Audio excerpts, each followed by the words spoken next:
하나님께서 우리에게 주시는 말씀 함께 보도록 하겠습니다. 구약성경 시편 23편입니다. 4절 한 절 말씀만 하니까요, 저희가 한 목소리로 함께 읽도록 하겠습니다. 읽겠습니다. 시작. 내가 사망의 음침한 골짜기로 다닐지라도 해를 두려워하지 않을 것은 주께서 나와 함께 하심이라. 주의 지팡이와 막대기가 나를 안위하시나이다. 아멘. 우리 같이 인사하면서 시작하겠습니다. 우리 사랑하고 축복합니다. 정말 잘 오셨습니다. 우리 같이 인사하겠습니다.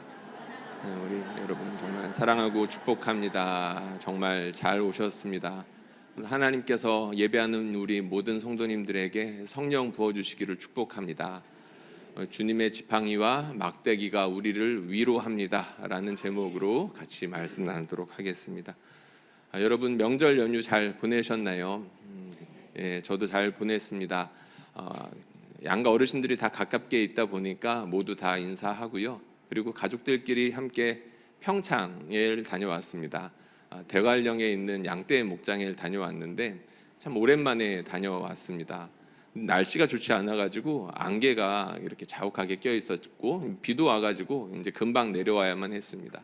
오랜만에 보는 이제 푸른 들판 참 보기 좋았고 한가롭게 이제 놀고 있는 양떼들 보면서 마음에 나름 휴식도 할 수 있었던 것 같습니다. 이 양떼 목장에 가면 이제 체험 이제 할 수 있는 곳이 있죠. 양들에게 이제 먹이를 주는 곳입니다. 양들한테 이제 먹이를 주는데 주로 이제 아이들이 이제 이 일들을 하죠. 건초가 담겨져 있는 바구니를 돈 주고 사서 그 건초를 조금씩 배분해가지고 먹여주는 걸 체험을 합니다. 근데 이제 이 일을 하다가 재밌는 장면을 하나 봤는데 어떤 어린아이가 엄마가 사준 그 건초 바구니를 이렇게 가지고 이제 처음 해보는 것 같았습니다. 그래서 그 건초 바구니를 통째로 가지고 양한테 간 거죠.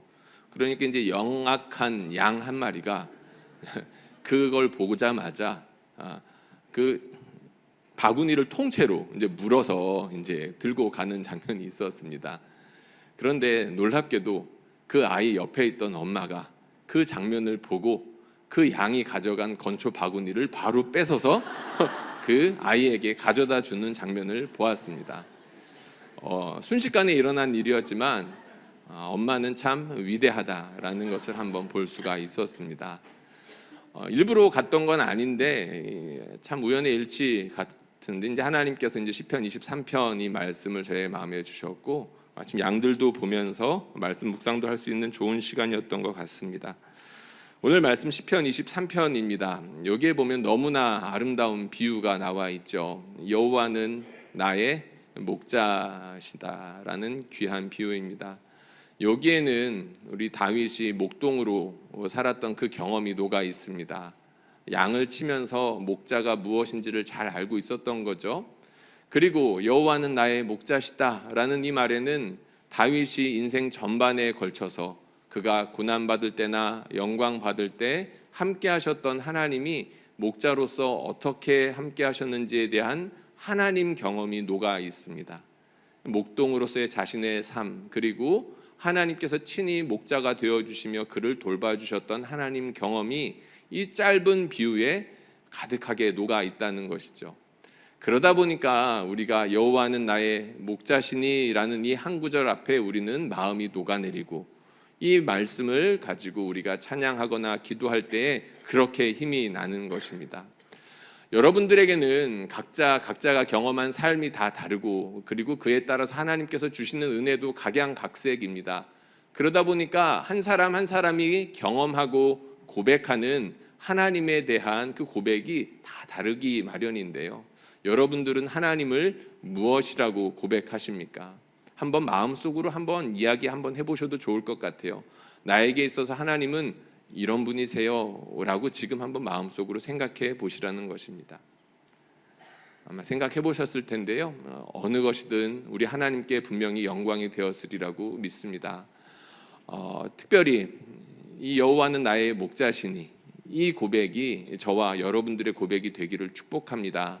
그리고 이 말씀 시간을 통해서 여호와가 나의 목자시다, 참 많은 것들을 담고 있는 고백인데 이 고백 그리고 이 설교를 통해서 저와 여러분들이 더 하나님을 풍성하게 알 수 있기를 축복합니다. 오늘 본문은 4절 한 구절만 읽어보려고 합니다. 다른 구절도 이제 은혜로운 내용들이 참 많이 있지만 4절에 국한해서 우리가 다윗이 무엇이라고 노래하고 고백했는지를 살펴보려고 하는데요. 오늘 말씀에 보니까 시작하자마자 사망의 음침한 골짜기로 다닐지라도 이런 이야기가 나와 있습니다. 사실 이 4절 말씀은 23편의 중간이라서 굉장히 시를 떠받치는 뼈대와도 같은 척추와도 같은 그런 역할을 하는 절인데 거기에서 느닷없이 사망의 음침한 골짜기를 이야기하고 있습니다. 사람들은 살면서 사망의 음침한 골짜기를 경험합니다. 그런데 손에 꼽을 만큼 죽음의 냄새가 진동하고 너무나도 괴로운 순간을 경험을 하죠. 그런데 다윗은 인생 전반에 걸쳐 그러한 순간들이 너무너무 많이 있었습니다. 다윗이 고백한 내용들 중에 자기가 목동 노릇을 할 때 맹수들이 자기 양들을 잡아가려고 할 때 곰과 사자, 그런 맹수들과 자기가 친히 맞서서 싸웠다, 이런 이야기들이 있죠. 그러니까 그는 어려서부터 목숨 걸고 전장에서 싸웠던 거나 다름이 없습니다. 사망의 음침한 골짜기가 그의 목동 노릇할 때에도 충분히 있었다는 거죠. 그리고 그는 다른 사람들보다 빠르게 출세 가도를 달렸던 사람입니다. 아주 어린 나이에 사울의 눈에 띄어서 출세를 했죠. 그런데 그 출세라는 것이 그 당시에는 전장터 맨 앞에 나가서 싸우는 겁니다. 그러니까 매번 싸울 때마다, 그 피비린내 나는 싸움 때마다 자기는 칼을 들고 무기들을 들고 사람들을 죽이는데, 아니면 자기가 죽임 당할 뻔한 위험들을 수도 없이 겪으면서 살아야 했다는 것이죠. 그러니까 다윗은 장군으로서 누구보다도 수많은 전쟁터 가운데에서 사망의 음침한 골짜기를 경험했겠죠. 그리고 성경에 보면 다윗의 인생 가운데에서 중요하게 다루는 부분들이 있습니다. 그게 언제냐면 사울이 다윗을 미워하면서 죽이려고 했을 때입니다. 실제로 창을 두어 번 집어 던졌고 창에 박혀서 죽을 뻔했던 적도 있었죠. 그러나 하나님이 도와주셨습니다. 그리고 어쩔 수 없이 그를 피해서 광야로 피해 도망갈 수밖에 없었습니다.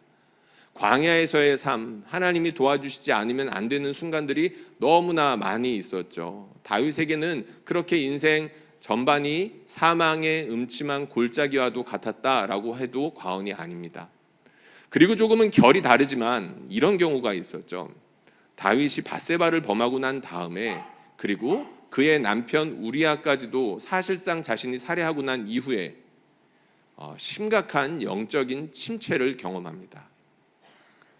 시편 51편에 보면 다윗이 그렇게 밧세바를 범하고 그리고 자기가 끔찍한 죄를 짓고 난 다음에 자신의 영적인 상태가 어떠했는지 하나님께 간청하며 기도하는 말씀이 있는데 유명한 말씀이죠. 이 말씀 우리가 한번 같이 읽어보도록 하겠습니다. 시작. 쫓아내지 마시며 주의 성령을 내게서 거두지 마소서. 주의 구원의 즐거움을 내게 회복시켜 주시고 자원하는 심령을 주사 나를 붙드소서. 아멘. 다윗은 성령으로 충만한 삶이 어떤 것인지를 누구보다도 잘 알았던 사람입니다. 여러분, 성령의 충만함을 경험해 보신 분들 있으시죠? 모두가 그러기를 축복합니다. 성령의 충만함의 가장 큰 특징이 뭘까요? 저는 구원으로 인한 기쁨이라고 생각합니다. 우리 하나님께서 나를 구원해 주셨다는 기쁨이 충만해 본 경험이 다윗에게는 있었던 겁니다. 그런데 그 기쁨이 지금 어떻게 됐나요? 어디로 갔는지 안개처럼 사라져 버렸습니다.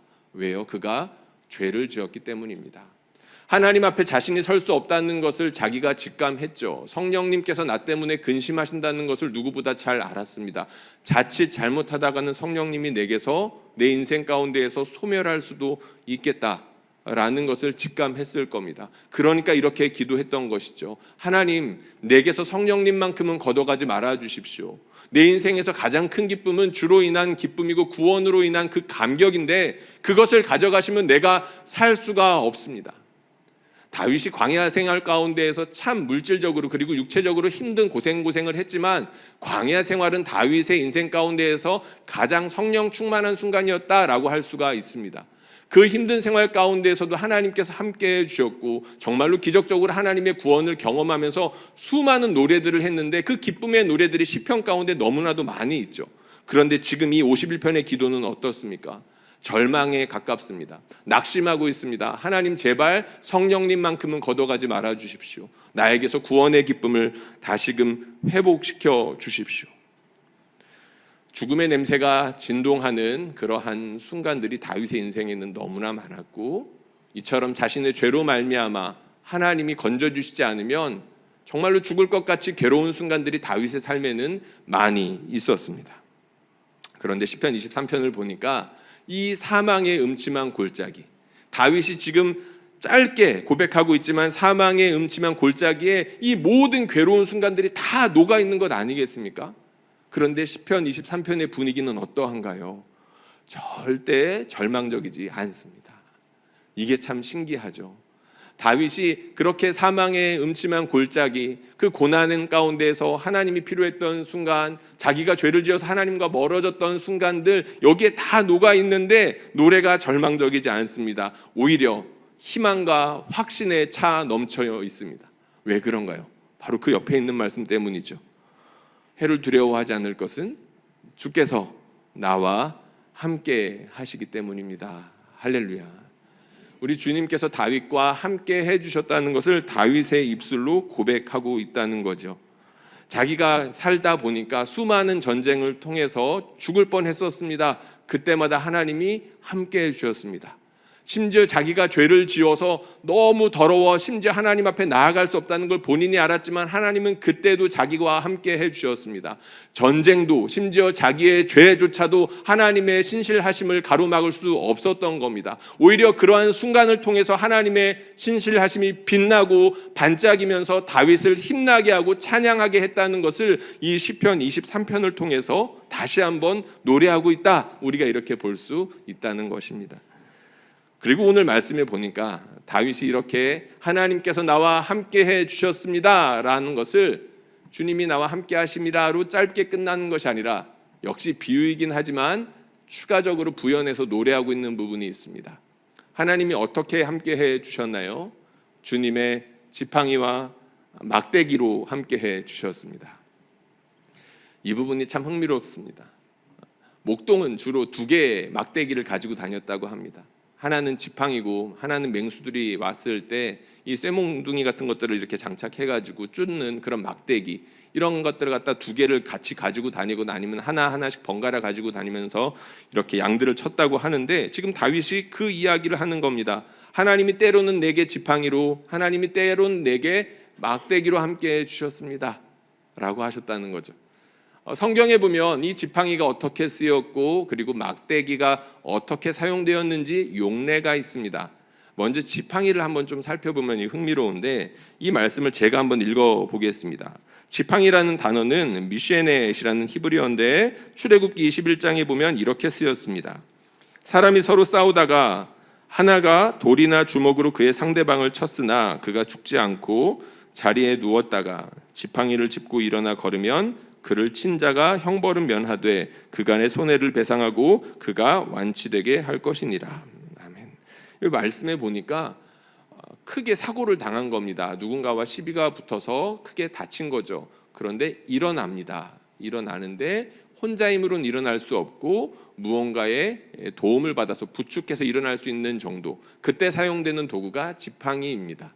이거 우리가 다 아는 내용이죠. 지팡이가 없으면 일어설 수 없는 사람들이 있는데 성경에서도 그 용례로 쓰이고 있다는 겁니다. 그리고 이런 말씀도 있습니다. 스가랴서 말씀인데요, 제가 읽겠습니다. 만군의 여호와가 이같이 말하노라. 예루살렘 길거리에 늙은 남자들과 늙은 여자들이 다시 앉을 것이라. 다 나이가 많으므로 저마다 손에 지팡이를 잡을 것이요. 하나님께서 먼 훗날 예루살렘에 다시금 사람이 넘쳐나게 될 것이고 사람들이 장수하게 될 것이다, 이런 이야기, 축복의 말씀을 주시는 건데 지팡이를 잡고 있다고 합니다. 노인이니까, 근육에 힘이 빠졌으니까, 무엇인가 도움이 필요하니까 지팡이를 짚고 있다, 이런 이야기를 하고 있습니다. 그러니까 다윗이 지금 이 용례들을 통해서 자기도 충분히 그 경험한 하나님 노래하고 있는 겁니다. 하나님 어떤 분이신가요?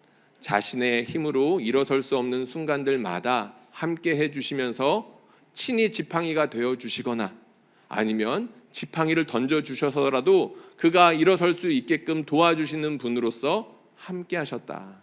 이것을 다윗이 노래했다는 거죠.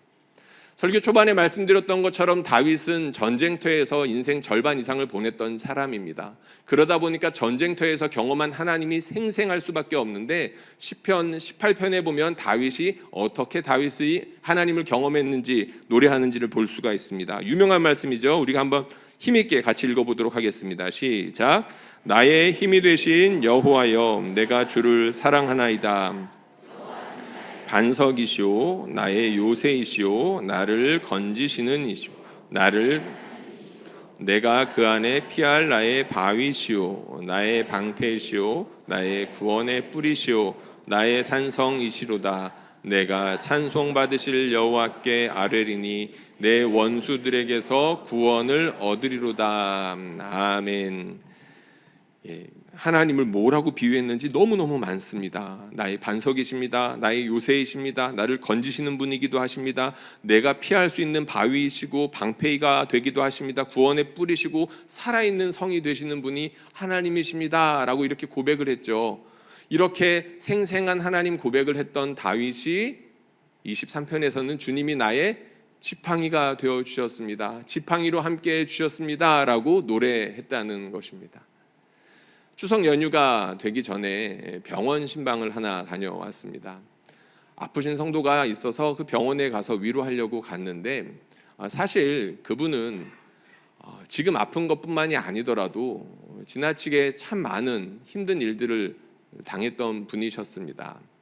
아까 말씀드렸던 것처럼 많은 분들은 주로 인생에서 손에 꼽을 만큼 사망의 음침한 골짜기들을 경험을 하는데 어떤 분들은 굉장히 심각하게 그리고 오랜 시간 동안 그 사망의 음침한 골짜기를 지나는 분들이 있죠.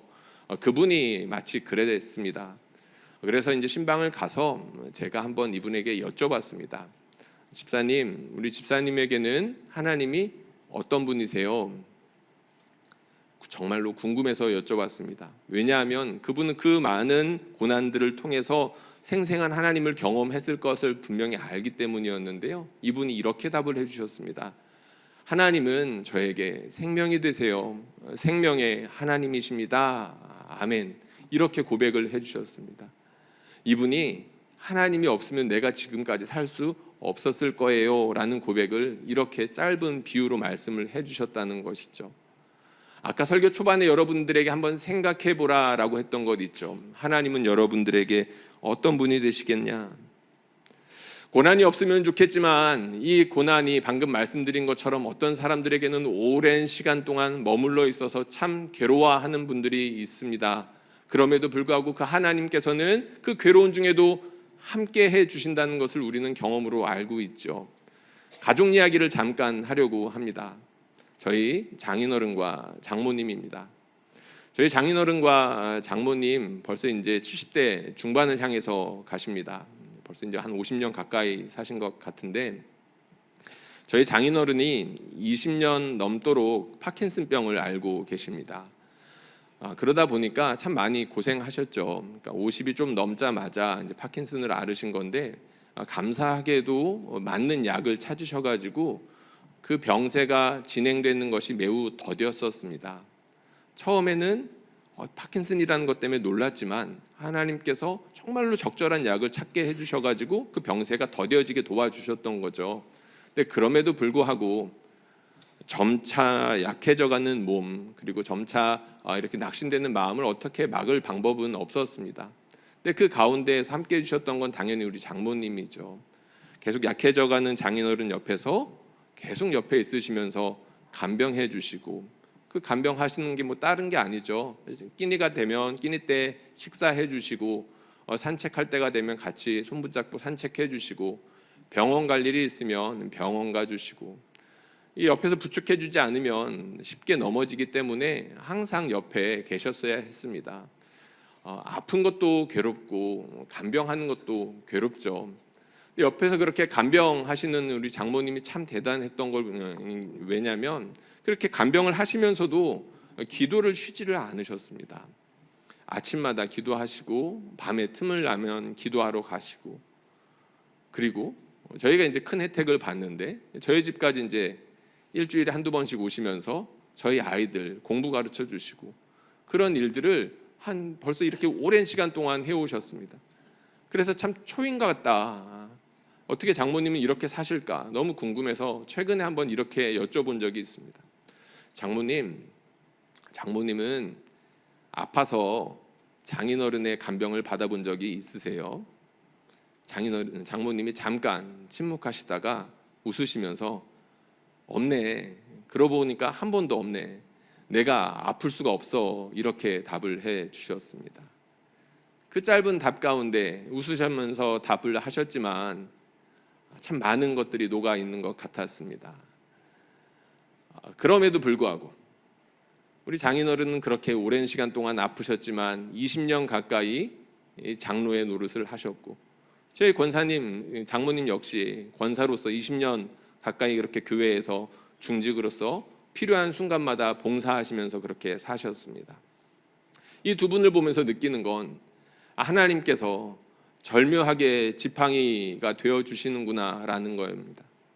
아프신 분에게는 우리 장모님이라는 분을 붙여주셔가지고 지팡이 노릇을 하게 해주시고, 우리 장모님에게는 생각지도 못했던 하나님의 도움과 공급을 통해서 그렇게 간병할 수 있도록 도와주시고, 그리고 아무래도 자녀들 걱정 많이 하실 텐데 자녀들 우리 하나님께서 친히 돌봐주시면서 하나하나 책임져 주시고 지팡이 노릇을 해주시는구나 라는 것을 볼 수가 있었습니다. 우리 성도님들 중에도 이런 분들이 계시죠. 오랜 시간 동안 아프시거나 아니면 그렇게 오랜 질병 때문에 아파하는 가족들을 돌보느라 지팡이 노릇을 해줘야 되는 분들이 계실 겁니다. 우리 하나님께서 여러분의 지팡이가 되어 주십니다. 우리 하나님께서 여러분에게 딛고 일어설 수 있는 지팡이를 던져 주실 것입니다. 그렇게 함께해 주시는 우리 주님을 우리가 마음껏 높일 수 있으면 좋겠습니다. 그리고 다윗은 주님의 막대기를 노래했습니다. 아까 말씀드렸던 것처럼 이건 몽둥이라고 할 수 있는데 다윗은 주님의 몽둥이를 노래했습니다. 이렇게 생각하니까 좀 흥미롭죠. 이 막대기라는 히브리어 원문은 쉐베트라고 말합니다. 쉐베트라고 이제 말하는데, 역시 성경에도 보면 여러 가지 용례들이 있는데 그 중에 이제 두 개만 제가 한번 읽어보도록 하겠습니다. 사무엘하 7장 14절입니다. 나는 그에게 아버지가 되고 그는 내게 아들이 되리니 그가 만일 죄를 범하면 내가 사람의 매와 인생의 채찍으로 징계하려니와. 여러분, 사무엘하 7장은 다윗 언약으로서 하나님께서 다윗의 집안 가운데 영원토록 왕위가 끊이지 않는 그런 축복을 주시겠다라는 특별한 말씀입니다. 그런데 이 말씀이 끼어 있죠. 무엇인가요? 아무리 네 자녀들이 죄를 짓더라도 내가 떠나지 않을 거야 라고 확실하게 약속하시는 겁니다. 혹시라도 네 아들들 중에 죄를 짓는 사람들이 있다면 내가 징계해서라도 바로잡을 거야. 내가 너희 집안 가운데 이렇게 해서라도 함께 할 거야 라고 놀라운 약속을 주시는 장면이라는 거죠. 그리고 시편에 보면 이런 말씀이 있습니다. 이 말씀 우리가 한번 같이 읽어볼까요? 시작. 내가 죄악을 벌하리로다. 아멘. 하나님께서 사람들을 벌하신다라는 내용이 나와 있습니다. 회초리를, 쉐베트라는 단어를 여기서는 회초리로 이제 번역을 한 건데요. 다윗이 노래한 막대기, 어떠한 용도인지 우리가 충분히 알겠죠. 만약에 다윗이 잘못했을 때 하나님이 어떻게 다윗과 함께 하셨는지를 잘 보여주는 그런 이미지인 것입니다. 하나님이 다윗과 어떻게 함께 하셨나요? 징계가 필요하면 징계하시면서 다윗과 함께 해 주셨다는 겁니다. 다윗이 위대한 게 여러 가지 이제 이유가 있는데 그 중에 하나가 바로 저는 이 점이라고 생각합니다. 그게 무엇이냐면 하나님이 벌하시면 묵묵하게 달게 그 징계를 받아들였다는 것입니다. 여러분 자녀들 키워보셔서 잘 아실 것이고, 그리고 요즘에는 이제 체벌을 그렇게 많이 하지 않으니까 여러분들은 이제 체벌을 당하면서 이제 많이 잘하신 분들이 있을 겁니다. 엄마나 아버지가 이렇게 몽둥이를 들면, 매를 들면 어떻게 해야 되나요? 빨리 도망가야죠. 그걸 왜 다 막고 있습니까? 미련하게 빨리 피해야지. 저희 자녀들도 그렇습니다. 엄마 아빠가 화가 났다. 그러면 큰 아이는 이제 큰 아이다 보니까 미련하게 다 그걸 갖다가 받습니다. 그런데 둘째 아이들, 셋째 아이를 이렇게 내려갈수록 눈치가 엄청나게 빠릅니다. 큰 아이가 혼나면 바로 바퀴벌레 사라지는 것처럼 사라집니다. 그런데 다윗은 그렇게 하지 않았다는 거죠. 하나님이 너 잘못했어 라고 하면 네, 죄송합니다. 제가 잘못했습니다 라고 무릎 꿇고 앉았던 적이 꽤나 많았습니다. 그 중에서 유명한 장면이죠. 다윗이 밧세바를 범했을 때 하나님이 나단 선지자를 통해서 다윗을 엄하게 꾸짖었던 적이 있습니다. 이 말씀 우리가 한번 같이 읽어보면 좋겠습니다. 사무엘하 12장에 있는 말씀인데요, 같이 읽겠습니다. 시작.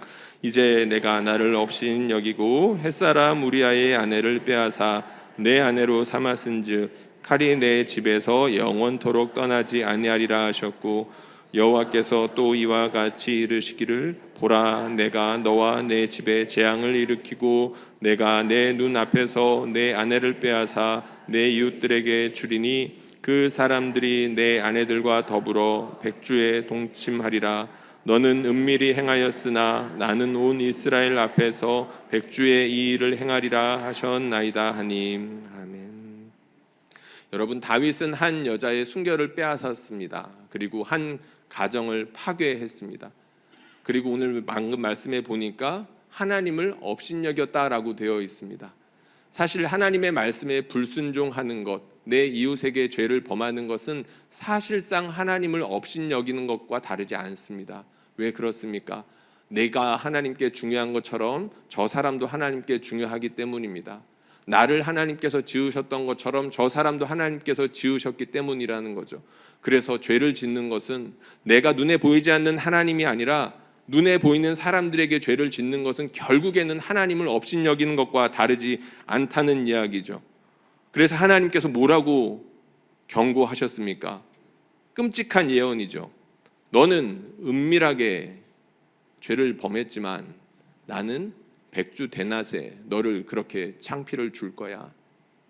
무시무시한 경고입니다. 보통 사람들 같았으면 이 경고를 알아듣지도 못했을 텐데 다윗은 알아들었죠. 하나님 앞에 내가 이렇게 죄를 지었구나. 그래서 하나님께 징계를 받을 때마다 내가 다 잘못해서 이렇게 된 거다. 저 사람 내버려 두어라. 내가 잘못해서 이렇게 된 거니까 저 사람 은혜롭게 대해라. 이런 식으로 이야기를 했던 것이 사무엘 하에 그렇게 많이 나와 있습니다. 그럼에도 불구하고 징계는 아픈 것이죠. 주님의 막대기 때문에 다윗은 아이를 잃었습니다.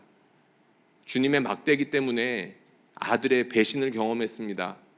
주님의 막대기 때문에 그토록 사랑하는 백성들이, 수많은 사람들이 전염병 때문에 죽기도 했었습니다.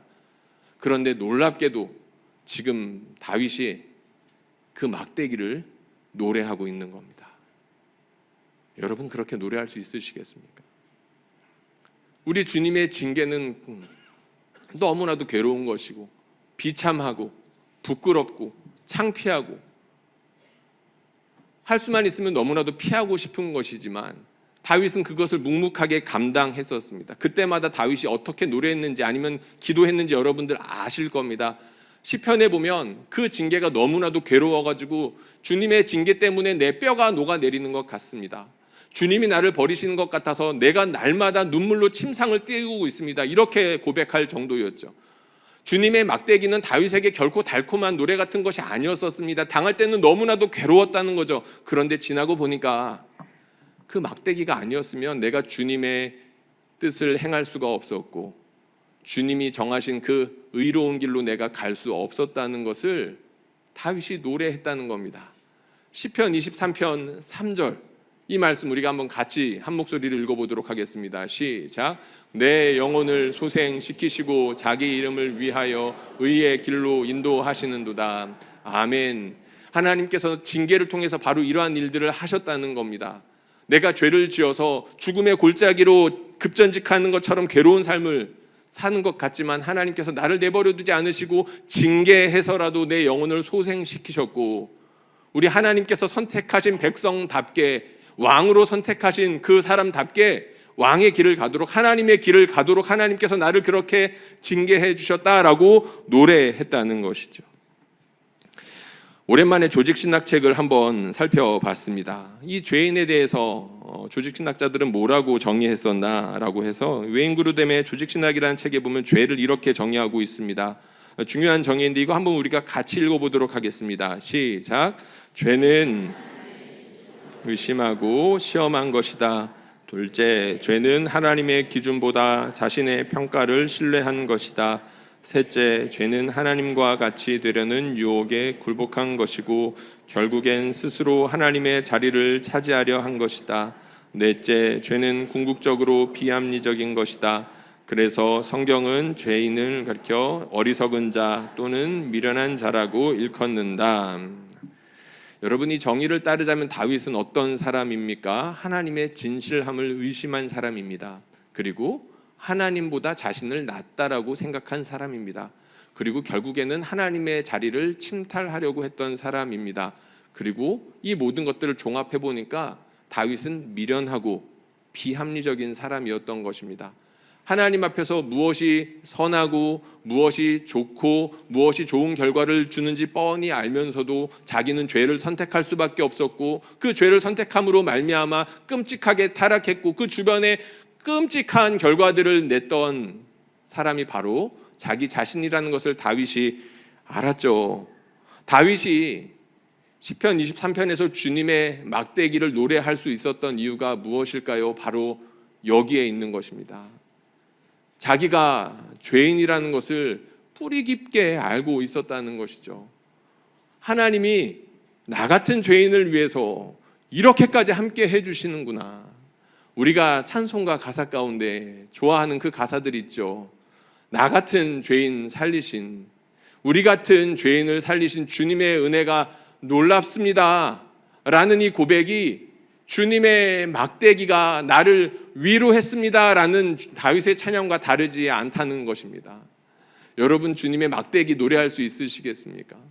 다윗은 너무나도 괴로웠지만 비참했지만 그 막대기가 아니면 내가 살아날 수 없었다는 것을 너무나도 잘 알았기 때문에 그 막대기를 아주 깊이 있게 노래할 수 있었습니다. 성경에 보면 하나님의 징계는 굉장히 중요하게 취급을 이렇게 하는 주제이죠. 히브리서 12장에 보면 하나님의 징계에 대한 긴 내용이 나옵니다. 그 중에 이제 중요한 몇 가지 구절을 찾아왔는데 이 말씀 한번 같이 읽어보겠습니다. 시작. 너희에게 없으면 사생자요 무릇 징계가 당시에는 즐거워 보이지 않고 슬퍼 보이나 의와 평강의 열매를 맺느니라. 아멘. 여러분 징계는 다 받는 것입니다. 하나님의 백성이라면 모두가 받는 것입니다. 이것이 우리에게 복음입니다. 죄인이지만 하나님께서 우리를 놓지 않으시고 징계해서라도 하나님의 자녀답게 하나님의 백성답게 아름다운 모습으로 빚어가신다라는 훌륭한 약속이기 때문에 우리에게 복음입니다. 모든 사람에게는 돌봄이 필요합니다. 우리 아이들을 보면 부모의 손길이 절대적으로 필요합니다. 그리고 말씀드렸던 것처럼 시간이 지나서 우리가 나이를 먹고 근육이 빠지기 시작하고 걷기 힘든 순간들이 다 오겠죠. 그때에도 돌봄이 필요할 것입니다. 그리고 살다 보면 크고 작은 사고들로 말미암아 누군가의 도움을 필요로 하게 되죠. 그러면 건강한 사람들과 물질적으로 독립한 사람들은 그런 돌봄과 하나님의 관심이 필요가 없을까요? 아니요. 그런 사람이 어디 있겠습니까? 모든 사람들은 누군가의 따스한 관심과 배려와 그런 사랑을 필요로 하죠. 무엇보다도 모든 사람들은 하나님이 아니라면 안식할 수 없게끔 지어져 있습니다. 어거스틴이 고백했던 것처럼 하나님이 아니라면 어디서도 안식을 찾지 못했지만 내가 하나님 안에서 비로소 안식합니다 라고 고백할 수 있는 것이 우리 모두의 고백이 되어야 되겠습니다. 여러분 그러면 징계는 어떻겠습니까? 다들 자녀들 키워보셔서 아시겠죠. 아니 본인이 자라난 것들을 경험해 보니까 아시겠죠. 징계 필요 없는 사람 어디 있습니까? 어리니까 더 필요할 것 같은데 나이를 먹어보니까 어른들이 더 징계가 필요한 것 같습니다. 왜 그런가요? 아이들은 그래도 귀를 열고 있거든요. 나이를 먹으니까 점점 다른 사람들의 말에 귀를 닫는 모습을 보게 됩니다. 그러다가 우리 하나님께서 나에게 주시는 말씀까지도 닫아버리고 듣지 않을까 봐 두려움이 생기는 때가 종종 있습니다. 여러분, 교회에서 잘 쓰지 않는 말인데 요새는 7이라는 제도가 있습니다. 아마 나이가 조금 이제 있는 분들은 그 7이라는 게 뭔지를 아실 텐데요. 말 그대로 벌한다는 뜻입니다. 하나님의 말씀에 고의적으로 반하고 교회의 권면에 끊임없이 반하는 경우에 교회는 7이 합니다. 근데 이 7이라는 것에도 마땅한 절차가 있어서 그냥 하지 않죠. 어떻게 7이 하냐면 처음에는 부드럽게 교회의 대표자 되는 사람이 가서 권면합니다. 당신 그렇게 하면 안 돼요. 하나님께서 사랑하시고 성도들이 지금까지 참고 있는 거예요. 그러니까 빨리 지금 짓고 있는 생각과 죄를 짓고 있는 그런 생각과 행동들을 빨리 고치셔야 돼요. 이렇게 부드럽게 권하죠. 두 번째는 그래도 듣지 않을 경우에는 교회의 다른 권위자들이 2-3명 이상이 가서 교회의 권위로서 무섭게 경고합니다. 하나님께서 지금까지 오래 참으셨습니다. 당신이 하는 행동들은 교회에서도 받아들일 수 없는 행동들입니다. 이것은 말씀에 반하는 것이고 공동체의 덕을 해치는 행위이기 때문에 앞으로 다시 이렇게 한다 그러면 우리는 당신을 벌할 수밖에 없습니다. 그래도 말을 듣지 않으면 어떻게 합니까? 그때는 교회의 이름으로 7일을 합니다. 물론 이 7일의 내용이라는 게 뭐 앞에다가 매달아 놓고 곤장을 때린다거나 그런 건 아니겠죠. 교회에서 할 수 있는 7이라는 건 다른 것이 아니라 예배에 참여하는 것들을 제한하는 겁니다. 예를 들자면 대표 기도를 제한한다거나 아니면 성찬에 참여하지 못하게 한다거나 아니면 그 죄가 심할 때는 예배를 드리지 못하게 하거나 교회의 명단에서 제명하는, 교회의 명단은 마치 천국의 생명책과 같다라고 생각하여서 그렇게 엄한 모습으로 경고를 하는 거죠. 당신 이렇게 하면 큰일 납니다 라고 하는 겁니다. 그런데 정말로 중요한 건 이렇게 7위 하는 이유이겠죠. 왜 이런 과정을 거치면서 7위를 하는 걸까요? 사람 살리려고 하는 겁니다. 이런 이 과정들을 통해서 이 사람이 하나님의 죄, 하나님의 말씀에서 이렇게까지 멀리 떨어져 있는데 더 멀리 떨어져서 혹여라도 구원에서 멀어지게 될까 봐 두렵고 떨리는 마음으로 이 사람을 사랑하기 때문에 그런 징계가 필요하다는 것이죠. 우리 징계 피하고 싶습니다. 그리고 징계를 하는 사람도 좋아하는 사람 없겠죠. 하나님도 마찬가지일 것입니다. 그럼에도 불구하고 사람 만들어야 되니까, 하나님 백성답게 빚어 가셔야 되니까 꼭 필요한 순간에 어쩔 수 없이 징계하시는 순간이 있다는 겁니다. 사랑하는 성도님들, 막대기와 지팡이에 대한 이야기를 우리가 잠깐 해보았습니다. 여러분들의 인생을 돌아보면 그 지팡이와 막대기 때문에 노래하고 있는지 한번 돌아보면 좋겠습니다. 우리가 이 막대기와 지팡이 때문에 다윗처럼 노래할 수 있기를 축복합니다. 지금까지 인생 가운데에서 그러셨다면 그것만으로도 찬양하기에 충분한 이유가 될 것이고요. 앞으로도 그렇게 막대기와 지팡이로 함께 하실 주님을 우리가 확신하며 노래할 수 있기를 주님의 이름으로 축원합니다.